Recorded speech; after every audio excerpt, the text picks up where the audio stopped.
저희가 아까 부른 노래 혹시 기억나세요? 교회여 일어나라. 교회여 일어나라. 제가 부르면 잘 아는 노래도 모르게 되겠다고 하더라고요. 주께서 부르시니 너희를 부르신 삶의 자리에서 교회여 일어나라. 이 찬양 사실 제가 너무 좋아하는 찬양이거든요. 우리가 이제 한 달 동안 교회에 대해 이야기를 하려고 하는데, 교회에 대한 찬양 중에서 제가 제일 좋아하는 찬양이에요. 그래서 특별히 우리 찬양팀에 이번 주에는 부탁한 찬양이었거든요. 이 노래 불러달라고.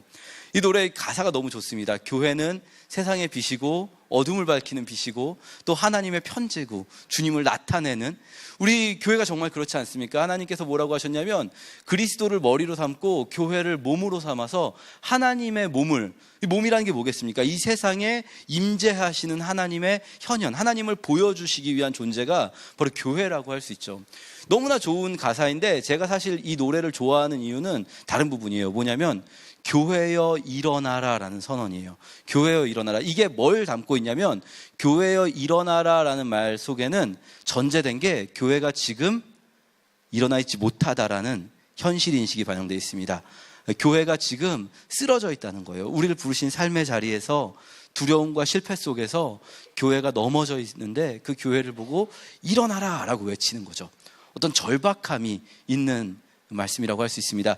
사실 뭐 교회의 여러 부분들이 이렇게 달라야 된다, 한 달 동안 이야기하겠지만 지난주에 왜 달라야 되는가 말씀드릴 때 뭐 논리적인 이유들 몇 가지 말씀드렸는데요.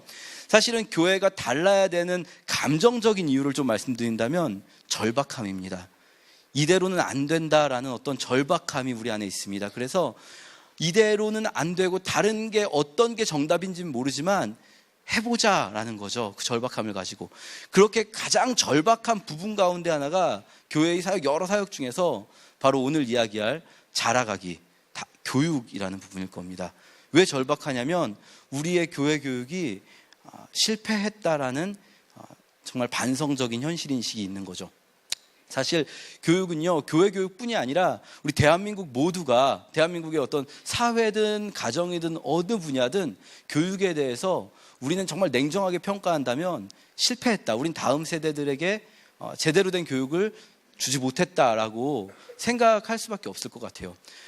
너무나 넓은 광범위한 주제이기 때문에 교육에 대해서 할 이야기가 너무 많더라고요. 제가 그래서 오늘 막 시간을 줄이고 뭐 최대한 빼고 하다 보니까 논리적으로 좀 연결이 안 될 수도 있고 너무 좀 이렇게 뭐랄까요, 길어질 수도 있는데, 여러 이야기를 다 담지 못하고 어쩌면은 이 교육이라는 주제는 한 달 내내 이것만 할 수도 있을 것 같은데 몇몇 부분만 좀 짚어보려고 합니다. 우리 다음 세대 교육 이야기하기 전에 제가 특별히 다음 세대 친구들을 불러 모셨습니다. 우리 작은 마을 친구들 나와서 제가 부탁한 노래가 하나 있거든요. 같이 먼저 좀 듣고 시작할게요. 우리 친구들 나와주실 때 큰 박수 부탁드리겠습니다. 와, 너무 예쁘지 않습니까?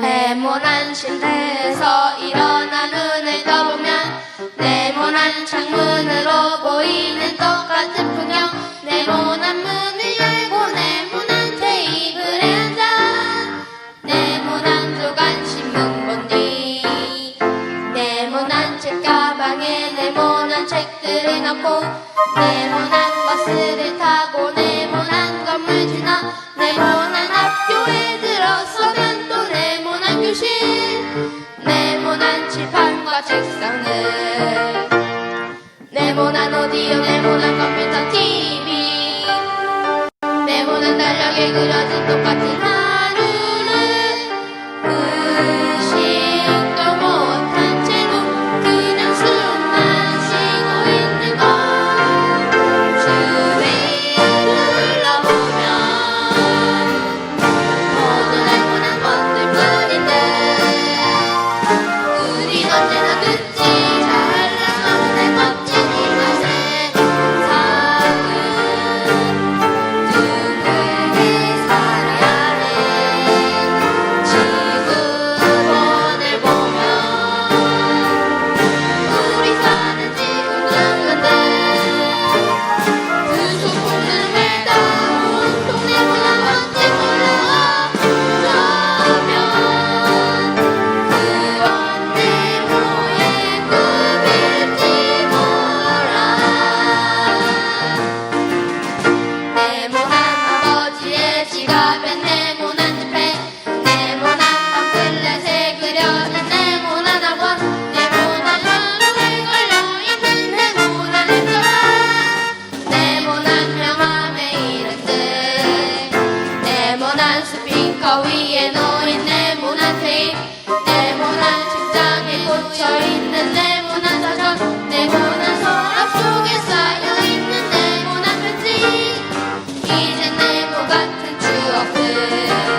예, 큰 박수 부탁드립니다. 너무 예쁘죠? 아, 정말 너무 귀엽습니다. 우리, 주세요. 예. 우리, 작은 마을 친구들이 나와서 노래를 불러주셨는데, 이 노래, 저는 사실 이 노래를 부탁하면서도 몰랐는데, 저는 이 노래를 당연히 모를 줄 알았거든요, 이 친구들이. 근데 알고 보니까 이게 되게 예전 노래인데, 요즘에 초등학교에서 이 노래를 가르쳐 준다고 하더라고요. 유치원에서도 막 유치원생들도 이 노래를 외워서 부르고 그런데요. 되게 이렇게 뭐랄까요, 동요 같은 느낌이 있는 노래인 것 같아요. 그런데 사실 뭐 가사를 보신 분은 아시겠지만 이게 노래 느낌은 되게 동요 같고 아름다운데 굉장히 날카로운 지적을 하고 있는 노래거든요. 뭐 오래전 노래긴 하지만 왜 다 네모여야 되냐 이겁니다. 이게 사실 네모가 나쁘다는 건 아니에요. 여러분 오해하시면 안 돼요. 네모가 나쁘다는 말이 아니라 왜 다 네모여야 하냐는 거죠. 우리가 여기서 이제 뭐 건축물들 얘기하고 그랬지만 요즘에는 이제 건축 같은 거는 그래도 뭐랄까요, 획일화되지 않은 모습들. 왜냐하면 네모는 효율적인데요. 가장 효율적인 건축물의 모습이 아마 네모가 아닐까 싶은데요. 그러나 요즘에는 효율성 외에도 뭐 아름다움이라는 또 다른 가치들 생각하면서 공면의 건축들도 많이 있죠. 그런데 교육은 여전히 어떤 획일적인 모습들을 추구하고 있는 게 있는 것 같아요. 하나의 정답이 있는 거죠. 그래서 그 정답을 맞춰야 교육을 제대로 받은 사람이라는 거죠. 예를 들면 이런 겁니다. 우리가 국어 시간에 시에 대해서 배우는 거죠. 여러분 시에 대해서 배운다면 뭐 예를 들면은 시는 짧은 언어로 표현하고, 시는 운율이 있고, 비유와 상징을 사용하고, 또 시는 때로는 문법을 어기는 것도 허용되고 막 이런 것들을 배워요. 시에 대해서. 그리고 중간고사 시험을 봅니다. 시험 문제 어떻게 나올까요? 시험 문제에 당신이 지금 느끼는 감정을 시로 표현해 보시오. 이런 문제 나올까요? 안 나옵니다. 문제 어떻게 나오냐면 이렇게 나와요. 다음 중 시의 특징이 아닌 것을 고르시오. 1번 짧은 언어로 표현한다. 2번 운율이 있다. 뭐 이런 식으로 나오는 거죠. 왜 이렇게 시험 문제가 나올까요? 시에 대해 배웠으면 시를 써보라고 하면 되는 거잖아요. 그렇게 하면 답이 여러 개가 생겨버리거든요. 그러면 효과적으로 이 아이들이 학습을 받았는지 안 받았는지 평가하기가 어려워요. 무슨 말이냐면 이게 얘가 뭘 대충 써서 냈는데 이게 이걸 공부해서 쓴 건지 아니면 그냥 자기가 쓰고 싶은 대로 쓴 건지 이게 평가가 어렵다는 거죠. 효율적이지 않아요. 그러니까 정답을 하나를 정해놓는 거예요. 그리고 그 정답을 맞추냐 못 맞추냐를 보면 이 아이가 이 공부를 제대로 했는가 안 했는가를 평가하기가 쉬워지는 거죠. 효과적이고 효율적입니다. 때로는 신앙교육도 좀 그런 측면이 없잖아 있는 것 같습니다. 우리가 예를 들면 교회에서 어떤 교육을 할 때 우리도 모르게 뭐 이렇게 대놓고 말하진 않더라도 어떤 학습 목표가 있는 거죠. 예를 들면 오늘 이 교육을 공과를 하고 나면 우리 아이들이 원래 큐티를 안 하던 아이가 매일 큐티를 하게 된다. 이런 어떤 변화가 생기는 거죠. 눈에 보이는. 뭐 기도를 하루에 몇 시간을 하게 된다. 이렇게 한 번 한 번의 교육이 가진 학습 목표가 있고 전체적인 교회 교육의 학습 목표가 생기게 되는 거죠. 우리 교회에서 제공하는 모든 교육 과정을 마치게 됐을 때 이 아이는 어떻게 자랄 것인가? 그러면 이제 어떤 뭐랄까요, 이상적인 그리스도인이라는 한 사람을 만들어 놓고 거기에 아이들을 맞추게 되는 겁니다. 뭐 기도를 얼마나 하고 또 큐티를 하고 말씀을 암송하고 또 항상 조금 이렇게 약간 살짝 웃는 표정이고 온화하고 목소리도 있죠. 교회 다니는 사람이란 어떤 그림이 있죠. 목소리도 부드럽고 차분하고 뭐 이런 어떤 교회 용어들도 잘 사용하고 형제님 안녕하십니까 이렇게 할 줄 아는 이런 표정을 가진 사람을 만들어내는 거죠. 이게 일종의 교회 교육의 정답이 되는 거죠. 그리고 아이들에게 그걸 주입하는 겁니다. 이렇게 될 수 있는 방법을. 저는 이런 사람의 모습이 틀렸다고 말씀드리는 게 아니고 누차 말씀드리지만 다 이럴 수는 없다는 거예요. 우리는 오해할 수가 있어요. 뭐냐면 우리 모두가 어쨌든 간에 신앙교육의 목적은 예수님을 닮아가는 것 아니겠습니까? 그러면 우리가 모두 예수님을 닮으면 결국은 예수님처럼 다 비슷한 사람이 되지 않겠는가?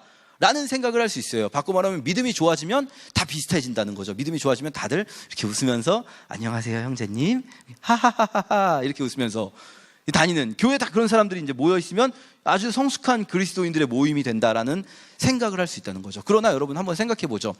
예수님 이후에 가장 믿음 좋은 사람 대회를 열어본다고 할게요.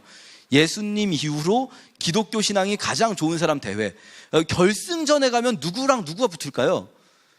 한번 생각해 보면 여러분 비슷할 거예요. 아마 결과가 아마 결승전에 가면 바울하고 베드로가 붙지 않을까.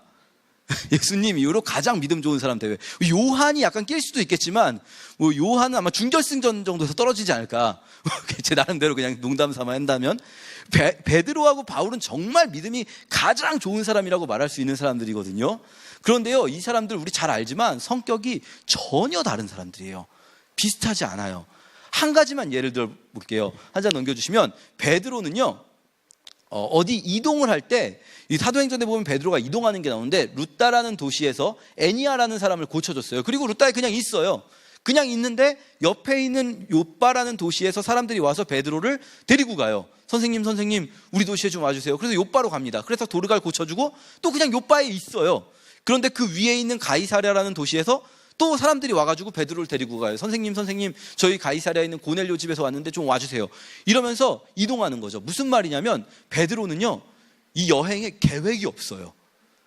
선교 여행을 지금 하고 있는데 계획적으로 움직이는 게 아니라 그냥 뭐 하고 나면 기도하고 있으면 누가 와서 데리고 가고, 기도하고 있으면 누가 와서 데리고 가는 거죠. 우리는 이걸 보고 이런 생각을 할 수가 있어요. 아, 우리가 정말 성령의 사람이 된다는 것은 뭐냐면 내 계획을 다 내려놓고 내가 계획을 세우지 않고 정말 주님이 계획을 세워주시는데, 주님이 이끄시는 대로 그때그때 성령님께 민감하게 반응하며 순종하는 이런 무계획적인 성품을 가지는 사람이 어떤 성숙한 그리스도인이구나, 이런 생각을 할 수 있죠. 그런데요, 우리가 또 다른 결승전에 참여한 사람인 바울을 보시면 이런 모습들을 보실 수가 있습니다. 바울은요, 이렇게 말합니다. 마케도니아와 아가야 지방을 거쳐서 예루살렘으로 갈 계획을 세운 거예요. 그리고 예루살렘에 갔다가 어디도 간다고요? 로마에 가야겠다. 머릿속에 계획이 차곡차곡 있는 거예요. 그리고 로마에 보낸 편지에 내가 여러분에게 갈게요라고 보낸 편지가 로마서인데요, 거기 보면 여러분에게 로마에 갔다가 또 어디 간다고 하죠? 스페인. 바울은요, 계속 자기가 계획을 세우면서 움직여요. 그러면 베드로처럼 무계획적으로 이런 성품이 맞는 걸까요? 아니면은 바울처럼 막 우리 성령님의 인도하심을 받아서 성령님께서 알려주시는 대로 계획을 차곡차곡 세우면서 거기에 따라가는 사람이 더 성숙한 그리스도인일까요? 답이 있을 리 없지 않겠습니까? 감히 우리가 베드로와 바울 중에 누가 더 믿음이 좋은지 함부로 평가할 수 없겠죠. 무슨 말이냐면요, 이거는요 그냥 성격 차이예요. 베드로는 성격이 그냥 약간 무계획적인 사람인 거고요, 바울은 성격이 계획적인 사람인 건데, 핵심은 이거죠. 이들이 믿음이 좋아지고 이들이 신앙이 성숙하고 성령을 받아 성령의 사람이 됐어도 이들의 성격은 바뀌지 않았어요. 다른 성격을 그대로 가지고 하나님께서 쓰신다는 겁니다. 오해하시면 안 돼요. 하나님의 사람이 성숙해 간다는 건 다 똑같은 성격이 만들어진다는 게 아니라 각자 다른 성격인 채로 하나님이 다르게 쓰시는 사람이 된다는 거죠. 우리의 오늘 본문인데요, 주보에도 있고 스크린에도 있습니다. 같이 한번 읽어볼까요? 고린도전서 12장 14절부터 21절까지인데요, 제가 한 절 여러분이 한 절 나눠서 읽도록 하겠습니다. 몸은 하나의 지체가 아니라 많은 지체들로 이루어져 있습니다.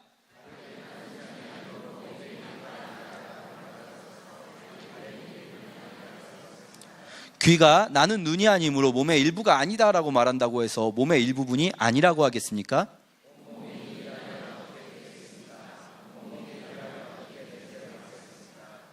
그러나 사실 하나님께서는 그분이 원하시는 대로 몸 안에 각각 다른 기능을 하는 여러 지체를 두셨습니다. 그러나 지금 그런 것처럼 지체는 많아도 몸은 하나입니다.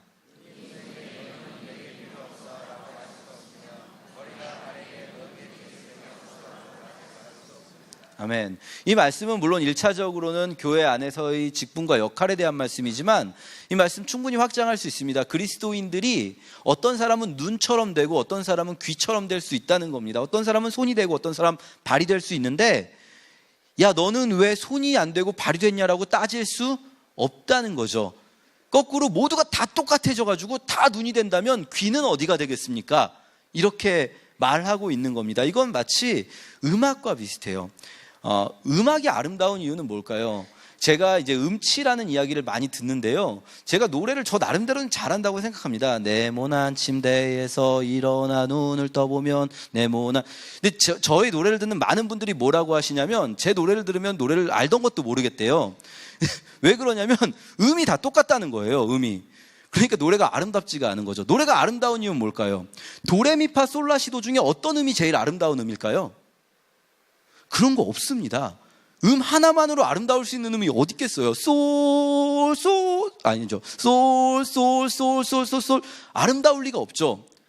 음이 아름다운 건 어떻게 아름답냐면요, 다른 음들이 불협화음을 이루지 않고 조화를 이룰 때, 그때 음악이 아름다운 거죠. 하나님이 원하시는 세상의 모습도요, 다 똑같이 생긴 사람들이 안녕하세요 형제님 이러고 있는 게 아니라 각자 다 다른 모습이지만, 그러나 그 다른 성격, 다른 성향, 다른 모습을 그대로 가지고 불협화음을 이루지 않고 조화롭게 서로 사랑할 때, 그것이 바로 하나님이 보시는 아름다운 세상의 모습이 아닐까 생각합니다. 그래서요, 우리가 추구하는 교회 교육의 방향성은 하나의 정답을 정해놓고 이런 사람이 되도록 주입하는 방식으로는 이룰 수 없다는 거죠. 그러면 이제 이런 질문이 나올 수 있겠죠. 그래, 그럼 주입식 교육이 아니라면 함께하는 교회는 어떻게 교육하고 있냐? 어떻게 교육해야 주입식 교육이 아니고 그 아이들 안에 있는 하나님의 형상을 스스로의 성향에 맞게 끄집어낼 수 있게 만들어줄 거냐? 솔직히 말씀드리면 모르겠습니다.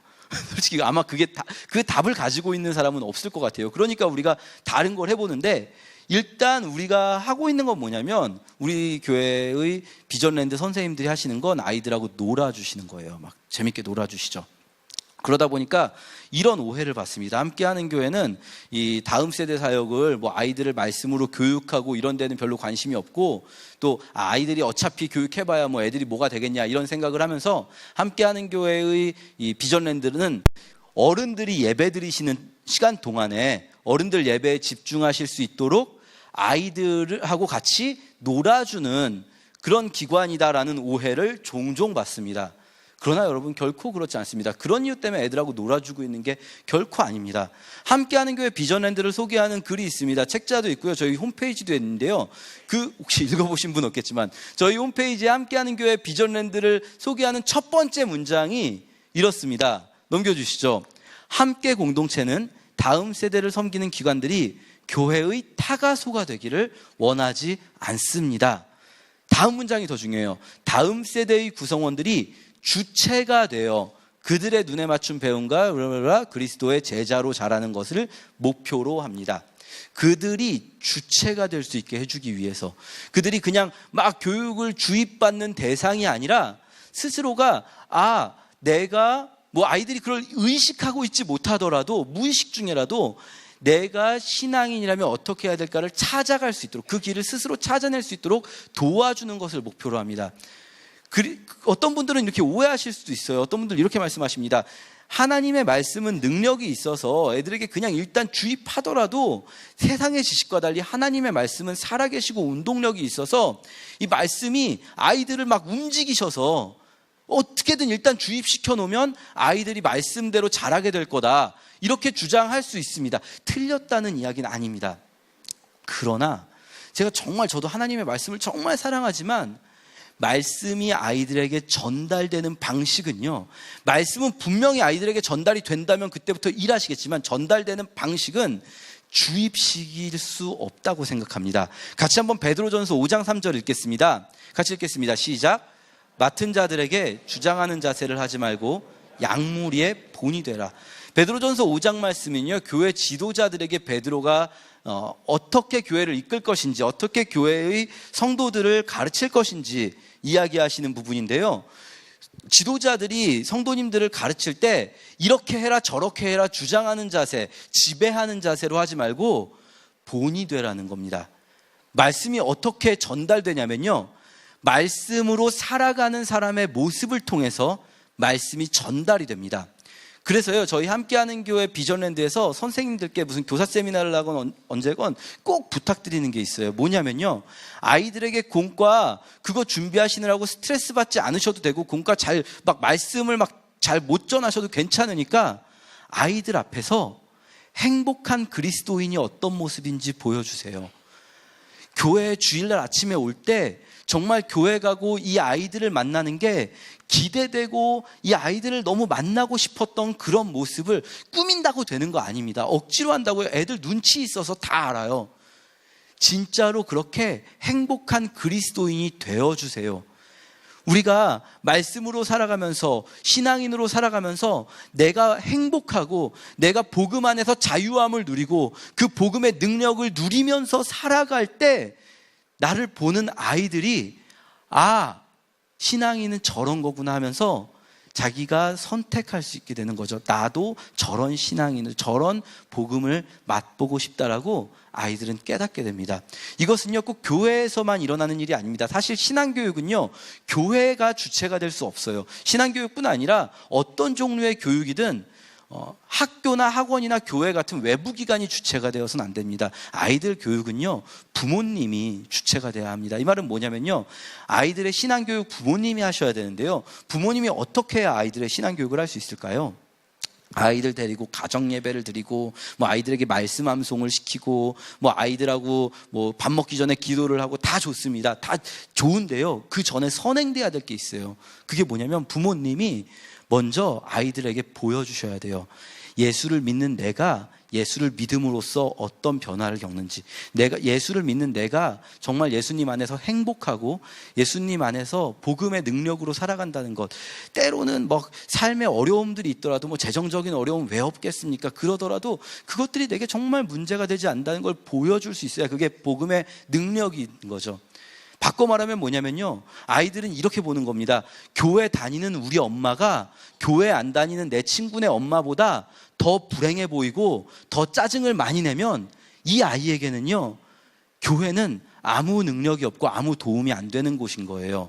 교회 다니는 우리 아빠가 교회 안 다니는 내 친구네 아빠보다 나하고 더 잘 안 놀아주고 별로 선한 영향력을 못 끼쳐주고 별로 착해 보이지 않으면 이 아이에게는 교회는 아무것도 아니고 복음의 능력이라는 거는 허탄한 거짓말일 뿐인 거예요.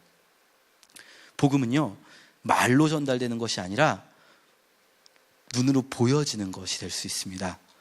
이것은요, 지금까지는 제가 이제 자라감을 이야기하면서 어린이들의 다음 세대 교육만 말씀드렸는데, 사실 교회에서 신앙교육이라고 한다면 어린이 교육만을 의미하지 않습니다. 제일 큰 오해 중에 하나가 교육 그러면 교육부서 그러면 어린이 부서들, 청소년 부서 생각하는 거죠. 그렇지 않습니다.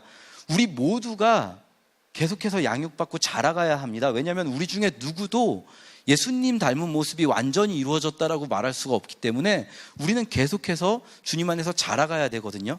그런데 함께하는 교회가 성도님들에게 제공해드리고 싶은 교육 프로그램은요, 막 주입식으로 말씀을 여러분에게 막 억지로 넣어드리는 게 아니고요, 말씀을 사는 모습을 서로가 보여줄 수 있기를 바랍니다. 이게 성인도 마찬가지입니다. 이게 복음이 전달되는 방법입니다. 제가 사실 그제 요한 목사님하고 식사를 하다가 요한 목사님이 자기 디스 좀 그만해 막 이러면서 말씀하셔서 요한 목사님 얘기를 잘 안 하려고 했는데, 오늘은 요한 목사님 칭찬을 좀 해볼까 합니다. 요한 목사님 칭찬입니다. 여러분 오해하시면 안 돼요. 요한 목사님이 되게 좋아하는 것 중에 하나가 뭐냐면요, 저희가 이렇게 다른 예배, 지난주에 다른 예배를 말씀드렸잖아요. 다른 모임 할 때 지난주에는 왜 달라야 되는지를 말씀드렸지만, 구체적으로 그래서 우리가 어떻게 다른가 뭐 이런 건 별로 얘기한 게 없는데, 구체적으로 함께하는 교회가 추구한 다른 어떤 예배의 모습 중에 하나가 뭐냐면, 설교자가 여러 사람이 돌아가면서 한다는 거죠. 뭐 여러분 느끼시겠지만 다른 교회하고 아마 제일 큰 차이가 아닐까 합니다. 이거 요한 목사님이 정말 너무 좋아하시거든요. 이 설교자, 결코 그분이 귀찮아서 그렇다는 이야기는 제가 아니라 여러분 생각 속에서 나온 겁니다. 그분이 굉장히 강조하세요. 이거를 한 사람의 설교자가 이 강단을 독점해서는 안 된다. 이 부분부터 교회가 바뀌어야 된다. 그래가지고 그때 이제 그제 저하고 식사하시면서 막 저희 몇 명이 같이 밥 먹으면서 이야기를 막 하시는 거예요. 그러면서 자기가 사실은 이게 너무 좋은 것 같아서 몇몇 목사님들한테, 친한 목사님들한테 이야기를 해봤는데 아무도 이걸 듣질 않더라. 이 강단은 담임 목사가 해야 된다는 생각이 너무 강하게 있더라. 그러면서 자기가 한 명도 전도를 못했다는 거예요. 그래서 제가 자랑스럽게 이야기했죠. 저는 전도했습니다. 저는 진짜로 한 명을 전도했어요. 제 친구 이제 동기 목사님이 조금 이른 나이에 어떻게 하다 보니까 담임 목회를 하고 있거든요. 그런데 이제 올해부터 제가 이게 작년 말에 만났을 때 막 이야기를 해줬어요. 이 설교를 혼자 하지 말고 전도사님들한테도, 그 교회도 전도사님 2분 계시는데 전도사님들한테도 설교를 이렇게 하면서 같이 이렇게 함께 설교를 해나갈 수 있게 해라. 그게 진짜 좋다. 그러면서 제가 이제 이 친구를 어떻게 설득했냐면 그렇게 설득한 거죠.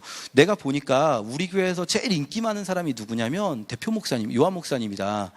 여러분 동의하십니까? 제가 볼 때는 그런 것 같아요. 그냥 잘생겨서 그런 것 같기도 하고요. 외모 지상주의 세대니까 어쩔 수 없죠, 뭐. 그런데 요한 목사님이 진짜 제일 인기가 많은 것 같은데 이 부분이 중요해요.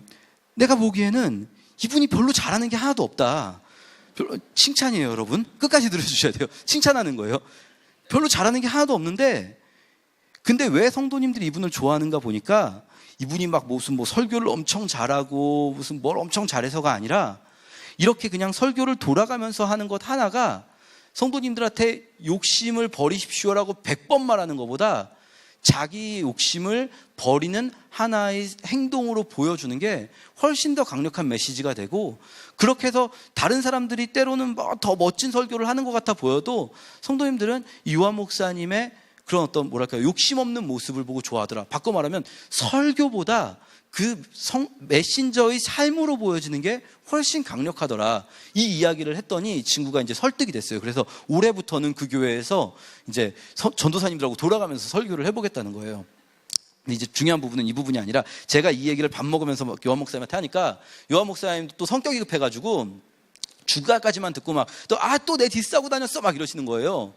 근데 제가 이 상황 속에서 갑자기 그런 생각이 들었어요.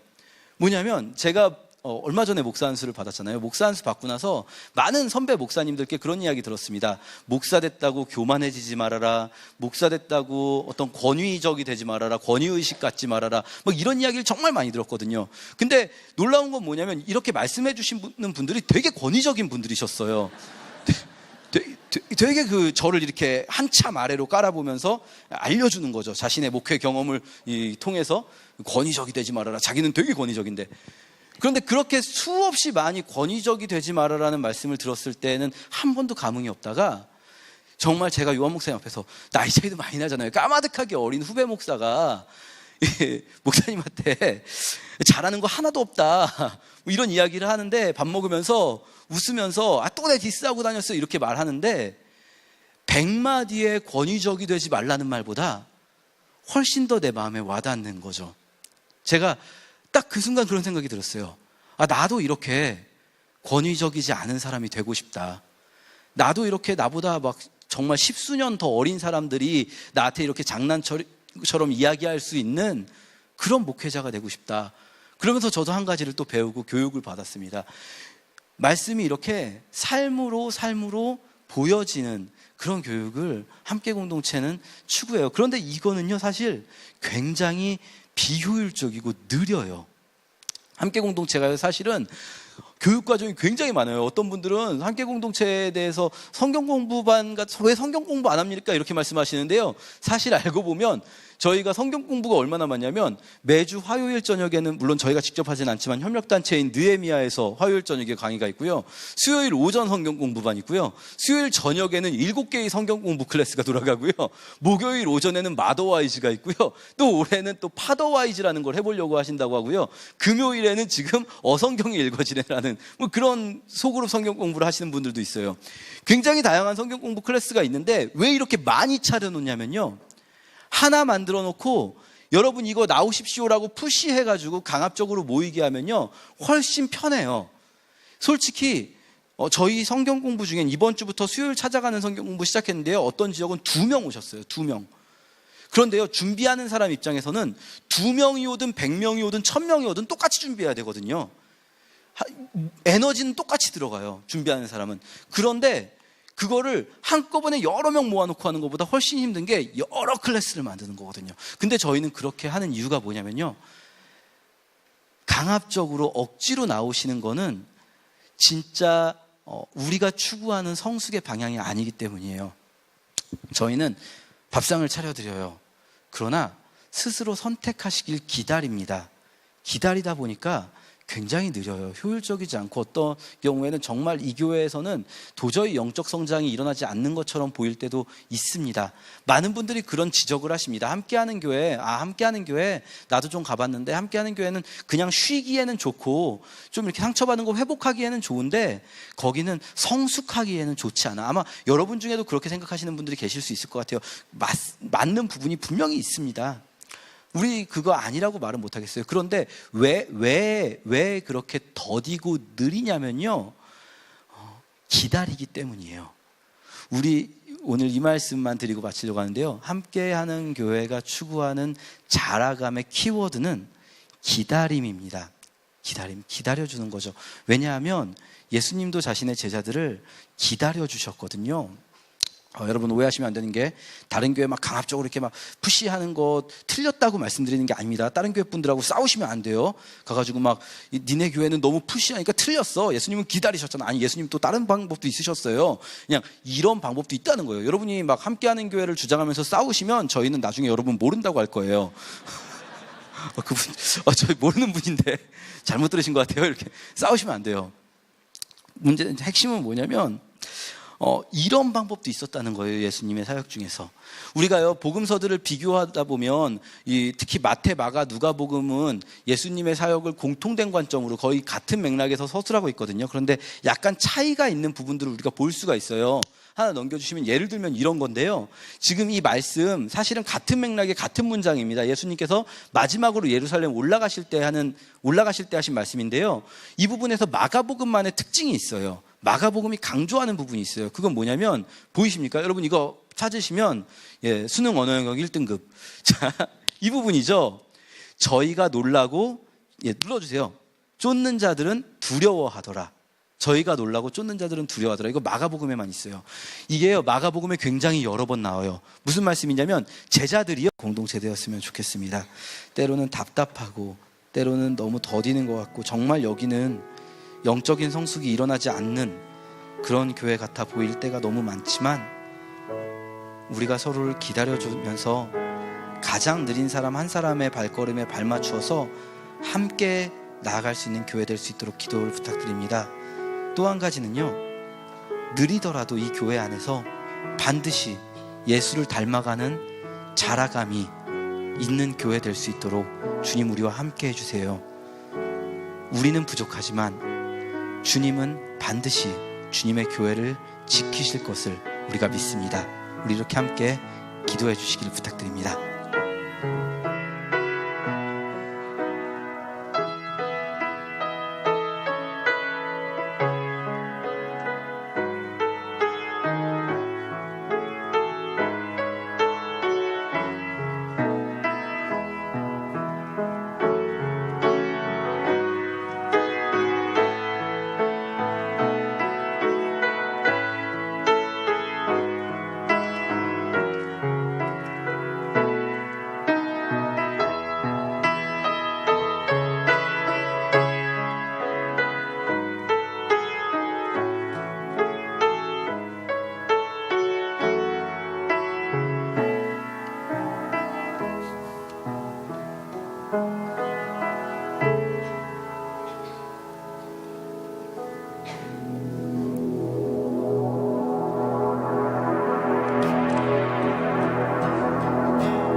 자 누구랴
기도하시겠습니다.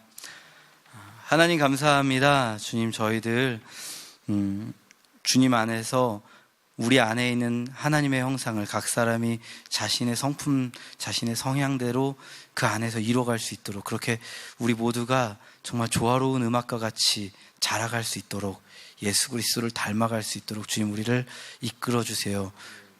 그러나 주님, 우리 또 때로는 그렇게 잘 못하고 넘어지는 것 같을 때에도 우리가 서로를 기다려줄 수 있는, 주님이 그렇게 하셨듯이 기다려주고 함께 해줄 수 있는 공동체 되게 해주세요.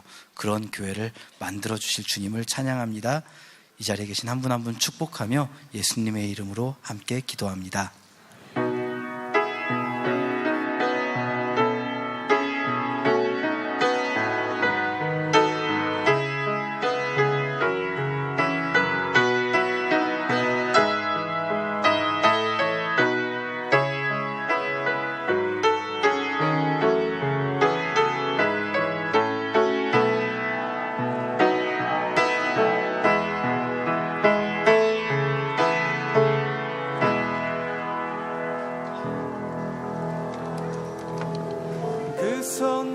계속해서 이래요. 제자들은요, 뭘 할 때마다 놀라고 두려워하고 이해하지 못하고 알아듣지 못해요. 그래서 예수님께 계속 혼나요. 마가복음은 제자들을 이런 사람들로 그리고 있어요.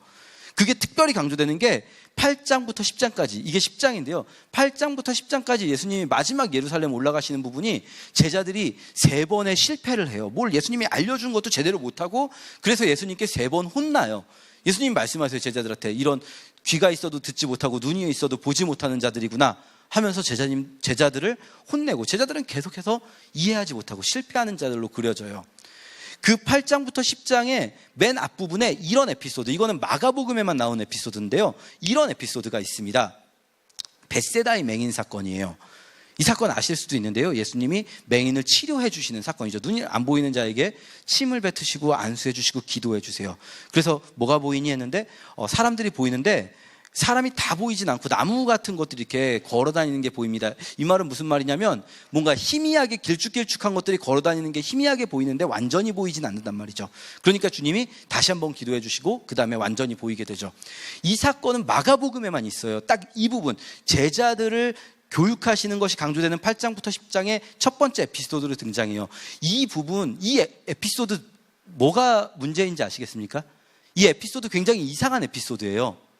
왜냐면요, 예수님은 보통 어떤 분이시냐면 죽은 사람도 일어나라 그럼 살리시는 분이거든요. 원래요, 예수님이요, 그냥 뭐 눈먼 사람 정도는 옷깃만 스쳐도 낫는 분이세요. 그런데요, 성경에 기록된 예수 그리스도의 모든 치유 사건 중에 유일하게 이 사건만이 한 번에 안 된 사건이에요. 무려 침까지 뱉고 기도까지 해줬는데 한 번에 안 되고, 이게 잘 안 보여가지고 나무 같은 게 걸어다녀요. 그러니까 그래? 한 번 더 해보자 이러셨어요. 이 에피소드 뭘까요? 뭘 말해주고 싶은 걸까요? 예수님이 이날따라 영빨이 떨어지신 걸까요? 예수님이 이날따라 새벽 기도를 빠지셨다거나 뭘 말하고 싶은 걸까요? 말씀드렸듯이 8장부터 이 이후에 나오는 건 제자들이 계속해서 실패하는 거예요. 제자들이 계속 예수님이 가르쳐 주신 대로 못해요. 그러면서 제자들이 혼나요. 너희는 눈이 있어도 보지 못하는 자구나. 이거는요, 제자들을 말한다고 할 수 있습니다. 예수님은요, 뭐든지 기적처럼 한 번에 하실 수 있는 분이시겠지만 제자 교육은 그렇게 하지 않으셨어요. 예수님의 제자 교육은 제자들이 스스로 변화되기를 기다려주셨어요. 그래서 제자들은 계속 실패해요. 그럼 제자들이 실패했을 때 예수님 뭐라고 말씀하실까요? 넌 안 되겠다. 싹수가 글러먹었다. 넌 가라. 다른 애를 데리고 해야겠다. 이렇게 하실까요? 그러지 않다는 거예요. 한 번에 안 되면 또 한 번 기도해보자. 다시 해주신다는 거죠. 우리 정말 그러지 않습니까? 여러분, 우리가 막 교회 다니면서 어느 날 막 설교에 은혜를 받고 감동을 받고 눈물을 펑펑 흘려요. 그런다고 해서 그 다음 날부터 삶이 180도 바뀌지 않을 수 있습니다. 그런 사람도 간혹 있어요. 정말 어떤 집회 가서 한 번에 은혜 받고 막 정말 그 다음 날부터 완전히 새 사람이 되는 사람도 있을 수 있어요. 그러나 그렇지 않은 수많은 우리들이 있는데요, 그러면 그렇지 못한 사람들은 주님이 뭐라고 하실까요? 야, 쟤는 저렇게 한 번 은혜 받고 나서 확 바뀌었는데 너는 왜 못 바뀌냐? 너는 싹수가 글러먹었다. 안 되겠다. 넌 내 제자 못하겠다. 이러실까요? 그러지 않으신다는 거예요. 다시 한번 기도해보자. 주님 우리를 기다려주시는 분이시죠. 주님이요, 정말 비효율적으로 제자 교육을 하셨어요. 주님은 아주 안 좋은 입시 코디네이터였어요. 왜냐하면 3년 동안, 우리 고등학교도 3년인데 3년 동안 12명을 가르쳤는데 그 12명이 다 스카이를 간 게 아니라 그 중에 한 명은 스승을 팔아먹었어요. 그리고 또 그 중에 전교 1등 하던 애는 스승을 모른다고 욕하면서 부인했어요. 실패한 교육자처럼 보입니다. 비효율적이었어요. 그러나 주님은 끝까지 기다려주셨어요. 마가복음은 그런 모습을 그리고 있습니다. 제자들 연약했고 제자들 몰랐고 계속해서 실패하지만 주님은 기다려주셨다고요. 왜 마가복음은 왜 이렇게 할까요? 왜 마가복음이 이 부분을 강조하고 있을까요? 마가복음만이 4개의 복음서 중에서 우리가 이 글을 쓴 사람을 누군지 추적해 볼 수가 있어요. 우리는 마가복음, 그러니까 마가가 썼구나 알지만 사실 이 책에 나는 마가다, 내가 쓴다 이런 말은 없습니다. 우리가 이 글을 쓴 사람을 추적해 볼 수 있는데요, 마가복음만이 가지고 있는 구절, 아까 31구절밖에 없다. 다 마태, 누가에 다 나오는데 31구절만이 특이한 마가복음에만 있는 구절인데 그 중에 2구절이 이 구절입니다. 한 청년이 벗은 몸에 베옷이불을 두르고 예수를 따라오다가 잡혀서 베옷이불을 버리고 벗은 몸으로 도망갔대요. 이게 언제냐면요, 예수님이 잡히시기 전날 밤에, 십자가 지시기 전날 밤에 다 같이 한 곳에 모여서 최후의 만찬을 했어요. 최후의 만찬하고 뭐 세족식도 하고 그리고 밤새도록 설교하시다가 밤샌 다음에 나가서 이제 기도하자 해서 겟세마네 동산으로 기도하러 가셨고요. 기도 후에 이 군병들이 와서 예수님을 잡아가죠. 그때 제자들 뿔뿔이 도망가는데 마태복음, 누가복음에는 없는데 마가복음에만 한 청년의 이야기가 기록되어 있어요. 한 청년이 이렇게, 그게 무슨 말일까요? 벗은 몸에 베옷이불을 들고 갔다, 이런 그림일까요? 이렇게 기도하러 가는데 주님이 기도하러 가자고, 주님 잠깐만요, 옷 좀 벗고 갈게요. 그러면서 옷 벗고 이불을 이렇게 두르고 갔을까요? 이게 사실 베옷이불이라고 번역된 단어는 그리스어 신돈이라는 그리스어인데요, 이 신돈이라는 단어는 사실은 이불이나 옷, 뭐 잠옷 다 뜻할 수 있지만 엄밀히 말하면 이 옷이나 이불 같은 제품이 아니라 이 재질을 뜻하는, 이 천의 종류를 뜻하는 단어입니다. 아주 비싼 세마포, 이것을 신돈이라고 하는데요. 사실은 이 문맥에서는 이불이라기보단 잠옷이라고 번역하는 게 좀 더 자연스럽겠죠. 어떤 청년이 벗은 몸에 잠옷만 걸치고 있었던 거죠. 그러면 우리 생각해 보는 거죠. 아니, 왜 얘는 잠옷을 입고 있지? 다들 옷 입고 있는데? 자, 여러분 다시 시계를 거꾸로 돌리겠습니다.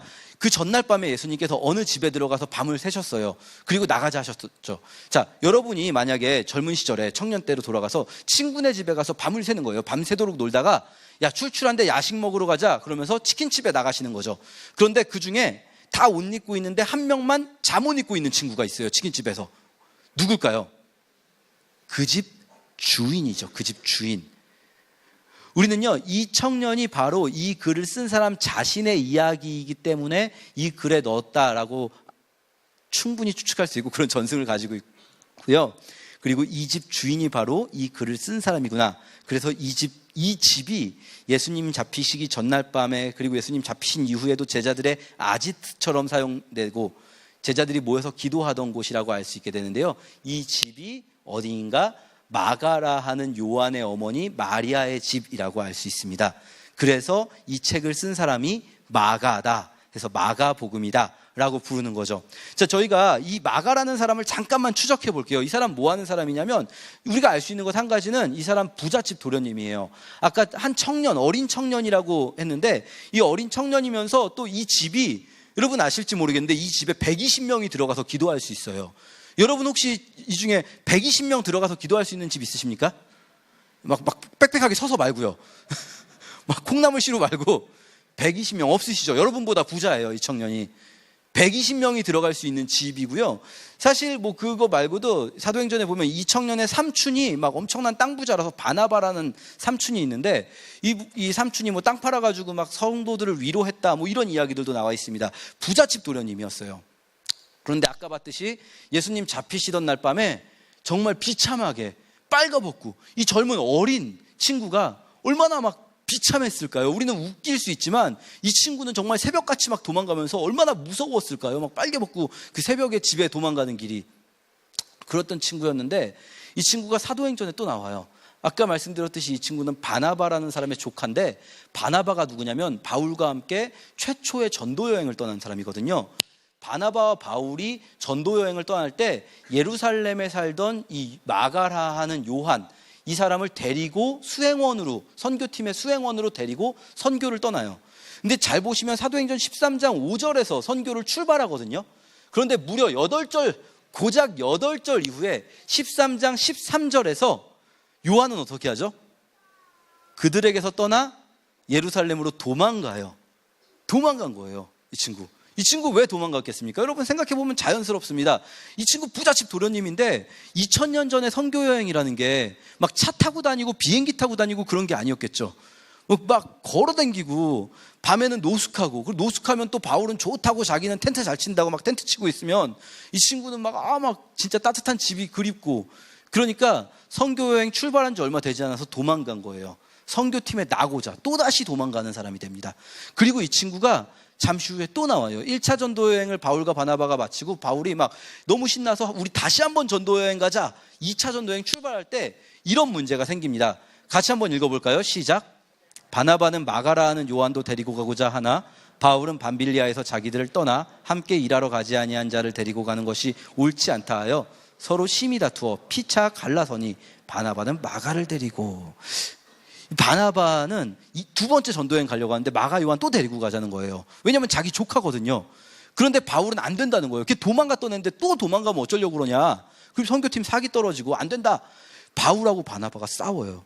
여러분 상상이 되십니까? 바울이 누굽니까? 우리한테 맨날 싸우지 말라고, 화내지 말라고, 항상 기뻐하라고 그러면서 자기 저기서 막 싸우고 있어요. 누구 때문에요? 마가 요한이라는 어린 청년 하나 때문에. 이 어린 청년 하나 때문에 교회의 당대 최고의 지도자였던 바울과 바나바 두 사람이 찢어져요. 그리고 바나바는 마가 요한을 데리고 키프로스 섬으로 가고 바울은 터키로 가고 둘이 찢어지고요. 사도행전은 바울의 행적을 따라가기 때문에 마가 요한은 사도행전에서 이렇게 끝납니다. 마가 요한은요, 이 젊은 시절에, 어린 시절에 예수님 잡히실 때 도망가고 선교팀에서 도망가고 자기 때문에 선교팀은 찢어지고 완전히 문제아였어요. 그리고 사도행전에서는 사라지는데요.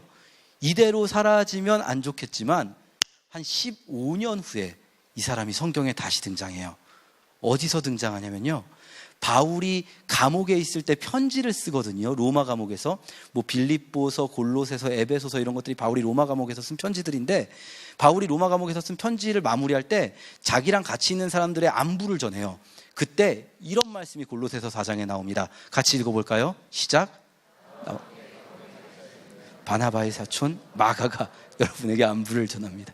15년 동안 무슨 일이 있었는지는 모르겠는데요. 이 사람이 15년 후에는 바울하고 같이 로마 감옥에 갇혀 있어요. 또 한 사람 로마 감옥에 갇혀 있던 베드로가 있는데요. 베드로가 베드로전서 5장에서 이렇게 또 안부를 전해요. 내 아들 마가가 여러분에게 안부를 전합니다. 이 사람 15년 후에는 베드로의 아들처럼 바울의 동역자로서 함께 감옥에 있는 사람이 되어 있어요. 마가라는 사람, 이런 사람이었어요. 자기가 경험했어요. 자기는 예수님을 계속해서 버렸어요. 예수님을 떠나고 도망가고 예수님을 버렸어요. 그런데요, 이 사람의 삶을 통해서 깨닫게 된 게 한 가지 있어요. 뭐냐면 예수님은 한순간도 자기를 버리지 않았다는 거예요. 자기는 계속해서 실패하고 정말 성장하지 못하는 모습을 보여줬어요. 그런데 예수님은 그런 자기를 기다려주셨다는 거예요. 이 사람이 그걸 깨닫고, 그리고 시간이 흘러서 처음에는요, 예수님의 행적, 복음서는 처음부터 기록될 필요가 없었어요. 왜냐하면 글이라는 게 당시에는 굉장히 비효율적인 매체였어요. 왜냐하면 글 써봐야 읽을 수 있는 사람도 별로 없었거든요. 종이값도 비싸고. 그러니까 글로 쓸 필요가 없었어요. 말로 전해주는 게 훨씬 빨랐어요. 그리고 또 이 사람들은 예수님 금방 오실 줄 알았거든요. 예수님 그렇게 약속 비슷하게 해가지고. 그래서 예수님에 대한 글을 쓰기보다는 말로 전했는데, 예수님은 생각보다 안 오시고 한 명씩 한 명씩 이 말로 전해줄 사람들이 죽어가기 시작했어요. 바울도 죽고 베드로도 죽고, 누군가는 예수님의 행적을 글로 남길 필요가 생겼어요. 그때 우리가 가지고 있는 최초의 복음서, 어쩌면 이 땅에 가장 먼저 예수의 행적을 글로 기록한 사람이 바로 이 사람입니다. 마가복음 1장 1절을 쓰게 되죠. 하나님의 아들 예수 그리스도의 복음은 이렇게 시작됩니다. 이 사람이 마가복음을 쓴 마가복음의 저자입니다. 그래서 이 사람은 알고 있는 거죠. 예수님은요, 그 제자들을 향해서도 늘 기다려주셨더라. 베드로도 실패했었고 제자들도 항상 몇 번을 말해도 못 알아들었지만 주님 그들을 끝까지 기다려주셨더라. 이 마가복음은요, 그래서 마가복음을 읽는 이들에게 이야기하고 있습니다. 너희가 또다시 실패하고 넘어지더라도 주님은 너희를 기다려주고 기다리실 거라고요.